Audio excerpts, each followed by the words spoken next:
Yang Amat Muhammad Datuk Seri Nizam Zamuddin selaku Menteri Besar Yang Sah, pimpinan-pimpinan dari parti semua Pakatan Rakyat, tuan-tuan dan puan sekalian, muslimin, muslimat sekalian, selamat malam. Assalamualaikum warahmatullahi wabarakatuh. Salam sejahtera. Tuan-tuan dan puan sekalian, inilah saya, dalam Pakatan Rakyat saja kita boleh wujudlah keharmonian berbagai kaum dan agama sekalian. Saya datang sini pada waktu tuan-tuan solat, tapi saya masih dijemput masuk. Saya rasa MCA ke tidak pernah fikir ataupun berani untuk bersama-sama dengan golongan komuniti Melayu ataupun Muslim. Inilah kita nampak satu perubahan yang besar, di mana isu perkauman, isu keagamaan tidak langsung relevan pada zaman ini. Maka sekaranglah kita nak bincang apakah masa hadapan kita, apakah isu sebenarnya yang kita kena bincang. Saya faham tuan-tuan dan puan sekalian dari golongan Melayu, dari golongan Muslim, terutamanya kalau kawan-kawan kita dari Parti PAS Keadilan ataupun sahabat Melayu di Pakatan Rakyat sekarang sering diserang, dituduh, dimarah dari pihak Barisan Nasional, khususnya UMNO. Apakah pemahaman mereka? Ketika mereka kata orang Melayu di Pakatan Rakyat ini sudah terhaka kepada Sultan. Walaupun saya bukan orang Melayu, walaupun saya bukan Muslim, tetapi selepas mengimpas balik sejarah-sejarah yang saya baca dulu, maka saya fikir perlulah kita memberi penjelasan. Tuan-tuan dan puan sekalian, apakah itu terhaka? Adakah kalau suatu hari nanti Menteri Besar melawan terus dengan Sultan itu kena diangkat sebagai terhaka? Kalau macam itu, dulu UMNO yang sering kali terhaka kepada Sultan. Zaman 80-an, awal 80-an, pertama kali Dr. Mahathir nak permintaan atas perlembagaan persekutuan.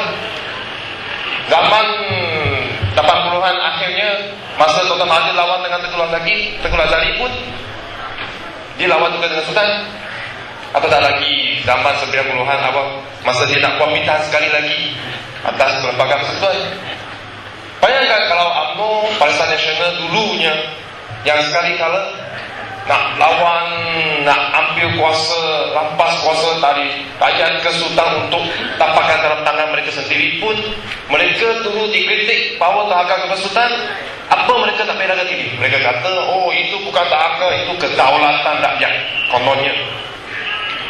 Tetapi sama sekarang, bila kita nak bincang kuasa ataupun hak rakyat untuk membuat pilihan raya, sekali lagi untuk mendapatkan mandat kepada pakar rakyat, maka mereka lah tuduh kami lah ini yang terhaka kepada Sultan.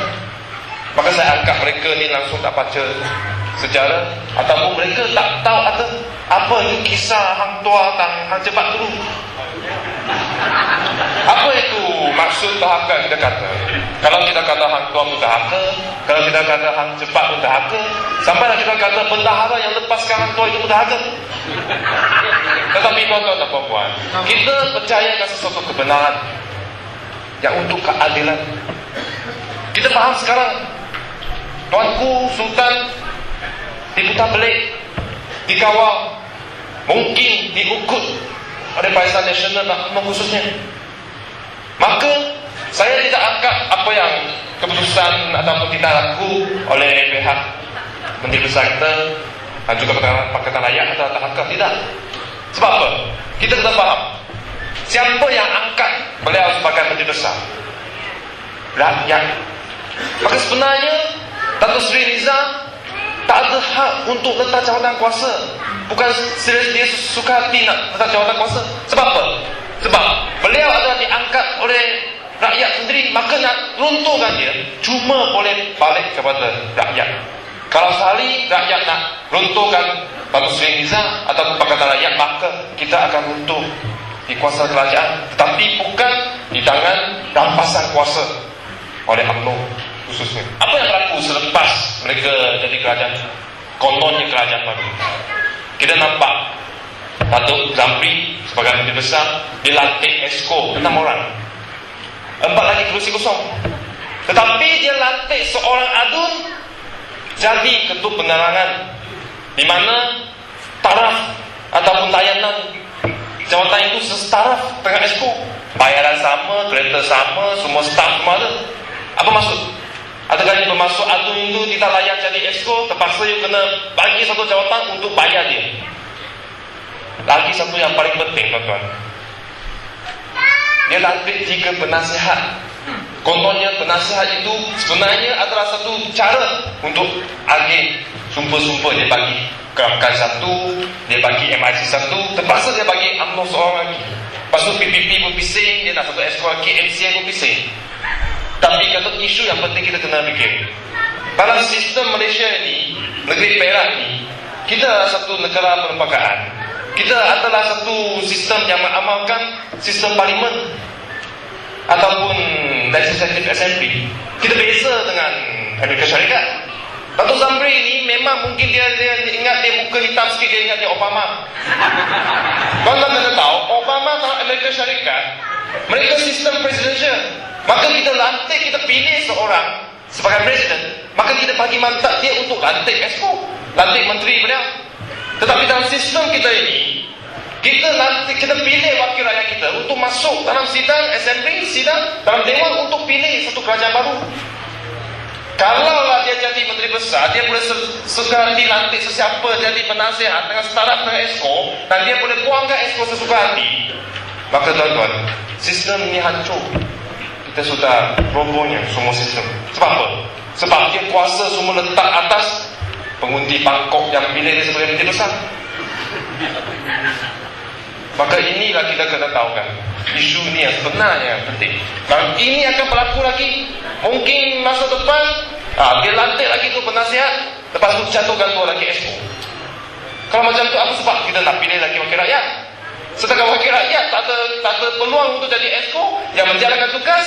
Tetapi mereka yang mungkin komponen-komponen parti yang tidak dipilih oleh rakyat ataupun sebagai kroni-kroni, mereka dapat dipilih sebagai lantik sebagai jawatan Exco sebab dia berhubungan baik dengan menteri besar.